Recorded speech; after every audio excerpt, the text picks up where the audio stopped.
This is the house my buddy killed himself in on the weekend, and is in this room here. House kind of looks like a sad face actually, which is weird. But yeah, this room right here, if you looked in the window, you would still see ground zero. I don't think they've cleaned it up. I've been here every day since the last 3 days, and they're taking their time cleaning things up, probably because they're paid thousands, those companies, right? I mean, that somebody has to come in and do the worst things you can imagine. But I used to live on this street. I lived on this street twice. It's got a weird energy, this street. A lot of crazy stuff happens. Crazy stuff. Bomb threats and big trees fall and corpses end up on porches. It's not like gang tough. It's not like a tough street. You're not gonna get murdered. Well, it's a weird street. It has an old energy, a weird old energy, like mid 1800s energy. But anyway, this is the house, and as I biked over here, I think, well, geez, I could have been biking over here all the time. It's not that big of a bike ride. The thing is, my buddy would have never wanted to drop in, that's for sure. He liked his privacy. He would have never invited me in, that's for sure. He's my friend, but there's no way he was gonna invite anybody into his crazy raccoon nest. The last place where I seen him last, it was very neat and clean, and he had nice things, and things were going okay for him. But this, he was living pretty crazy in this place, in this right here. He was saving garbage, like sorting it and stacking it and saving it, like legit saving and sorting and stacking garbage. There's nothing of value in his place. It's just bags of garbage. So in case you're wondering, yes, I've been in I've been in the gore. I was here yesterday, and it was still a horror scene. So them disaster companies have been in, but all I've seen them do is run fans and put plastic down on the floor. But frick, they didn't touch the walls or ceiling when I was here yesterday. And the worst of the worst stuff, the landlord / friend who lives in this part of the house, he got that. He did that himself, because he's a tough old guy, and he was used to doing that kind of stuff, and he wanted to get some stuff out of the house. As you can imagine, I mean, he has to live there. But I don't know if I can bike or ride or not as I talk about my buddy, but I will try to bike and ride at the same time and not die. See if we can do it. I'm not a very good bike rider, to tell you the truth.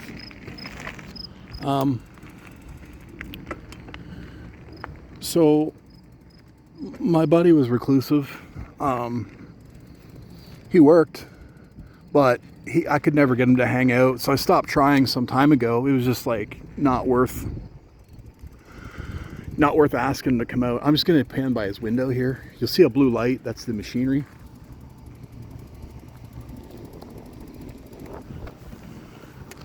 Like machinery. I think there's a fan running in there right now. Wow, I'm a terrible bike rider.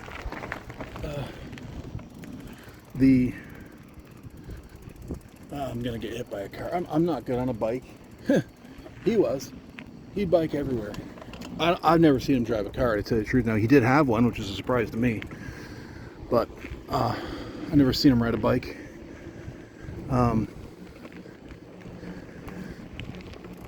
I got a call Tuesday at 5, and they asked me if I'd seen him, because in my opinion, I was his closest friend, at least in the later years. If there was a closer friend, then I wouldn't know who that it would be. Some other people started to come out of the woodwork that I don't even know, that say, oh, I was his friend. I never met these people. He never talked about them. So these were like, that just shows you how private he was. He didn't want anybody in his business, and he didn't want people to fuss over him. So talk about being in his business and fussing over him at this point. It doesn't get any worse than this at this point. I hope the audio picks up on this. I hope I'm not. I could always redo this video tomorrow if I have to. I'm painting a picture of a pretty bleak character, and he was a dark, tragic character, but also he was funny and adventurous, and we have a lot of the same hobbies. He was just fun. He's completely irreplaceable, as everybody is. I mean, everybody's irreplaceable, you know. Sorry, I'm just trying not to drop the phone. I stopped asking him to come out to things because he'd stopped coming out to things. And so we hadn't hung out for over a year. Anyway, they called me. They said, "Have you seen him?" I said, "No, I haven't seen him in a while. He texted me last week about getting rid of baseball cards." And they said, "Oh, he took his own life on the weekend." And my brain went to a place where you both don't believe it and believe it at the same time. I guess that's a defense thing that your brain's able to do. And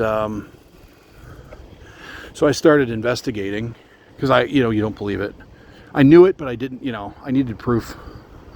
So I started getting more involved. It's not my business, but he hasn't seen his mom or brother or sister for 3 years. So I got pretty involved. I started to interfere, if you want to call it that, in terms of I made sure I was involved. I started helping, right? The landlord didn't know the family didn't know how to get a hold of the landlord, and I just made sure that connections were started to be made. And I may have to put the phone down. You know, I can't do both and not get hit by a car. I'm not that coordinated.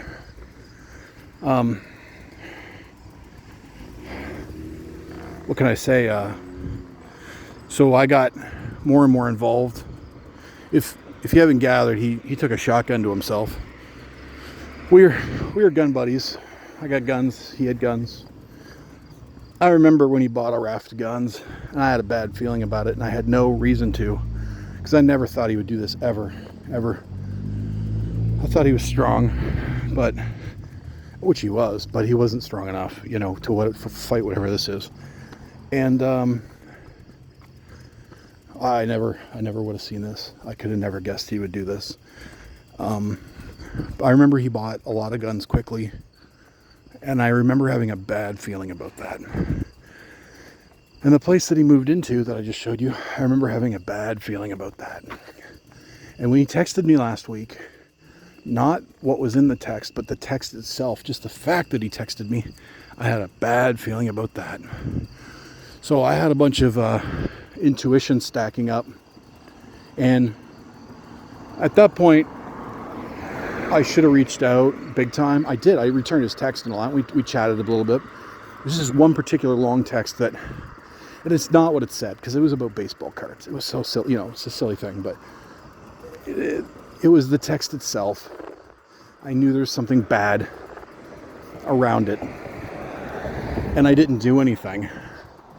And I know this isn't my fault, and I know there's nothing I could have done. So it's not that. But there was problems in the problems surrounding a few key things. Like those texts, him moving into the place, him buying the gun. Well, sure enough, the shotgun box was there. I don't super remember that gun, but he had that gun. That's the gun he used. Yeah, I don't know what to say. Like I said, he's irreplaceable. Ultimately, everyone's irreplaceable. And it's just a tragedy. His life was a tragedy. I'm not painting a picture of a guy that maybe you think you'd want to hang out with, but he was a good guy and a good friend. He was interesting. He was adventurous. He was really funny, like really funny. He would collect cool things. Kind of a hipster.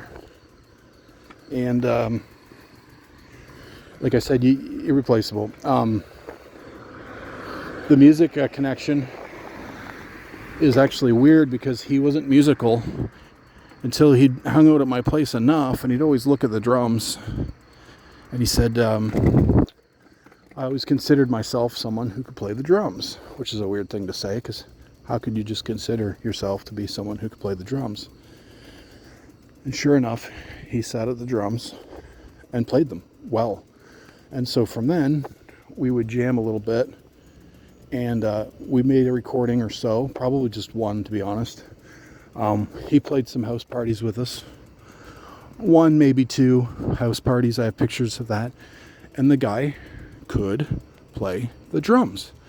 And he even bought himself a Ludwig kit, and he was really into the Who. And he never set that kit up, you know that. He bought his own kit. He's had it for years, 10 years. He's never set it up. He's only ever played my drums.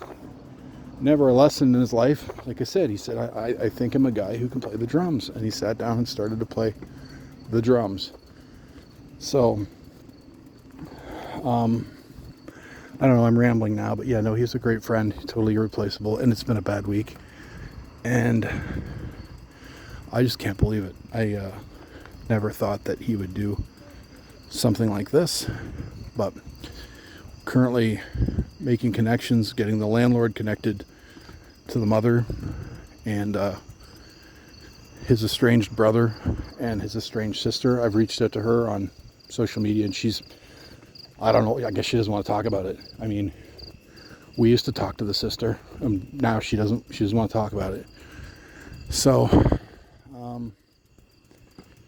don't know what to say. I guess I'm just rambling now, but so A, I lost my friend.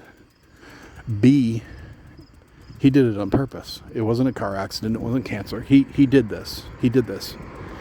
He left it. He left us. He exited stage left. He left. He's like, see ya, guys. I'm not hanging out no more, you know? See ya. And C, he left us a grotesque gore show, an absolute horror show. Like, you wouldn't believe the mess. I'm not used to that stuff. But it was everywhere. I mean, every piece has to go every piece has to go somewhere, you know? Absolute horror show. So yeah, my buddies, he can't be replaced, you know? You can make new friends, and I also, I don't like that no one else is going to know him, you know? Because, yeah, I'm not going to cross here. I mean, this is it. He doesn't share this world with us anymore. No one else is going to know him. If I do something good, he'll never know. If I need help, he can't help. But you look back at the last year and all, you know, we just really kind of talked a little bit and texted a little bit. I haven't seen him in a year. So it's not like we had a strong relationship at the end, but he pushed everybody out. But we had some good adventures. Like literal, like getting a rubber raft and go places you shouldn't go adventures, you know, like Indiana Jones style adventures. He was that kind of guy.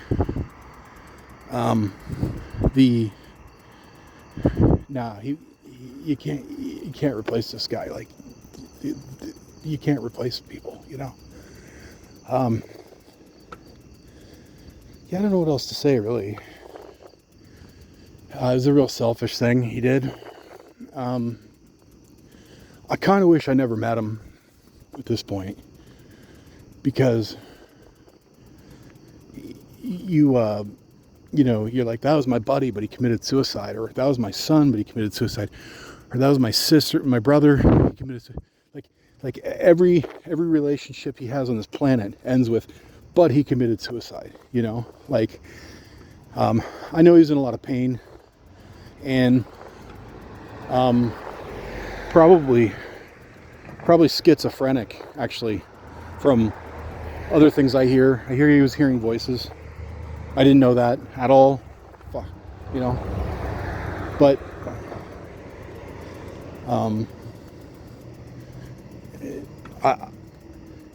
for him to do this to us, like, he left us with one hell of a mess, and I can walk out of it anytime. It's not my business. I'm just the friend, you know. The family's kind of hiding because they have no money, right? And they're gonna have to cremate him. That's a lot of money. And this landlord dude is gonna be out probably $10,000 because that place is a mess. Like, it's a biohazard. And so this is none of my business. I'm just the friend, but I'm trying to help. I'm trying to clean my buddy's mistake up, you know. And I'm kind of hoping he just pops up as a ghost or whatever, you know. Just like, give me a sign, buddy, you know. But he doesn't. He doesn't pop up as a ghost. He doesn't leave me a message. But had I known he was going to do this to us, me, my brother, his family, his landlord / friend, his employer, had I known he was going to do this to us, I wish I never met him. It's too much to do to people. It's, you know, he even paid his rent on Friday. He paid the $800 rent to the landlord, and then turns around and does $10,000 damage and blowing his brains out all over the walls, you know? Like, it's like, thanks a lot, you know? Again, it's not my place, it's not my 10 grand. It's not my business. I'm just the buddy, you know? And if I wasn't his closest friend, I don't know who was. I think I was his closest friend.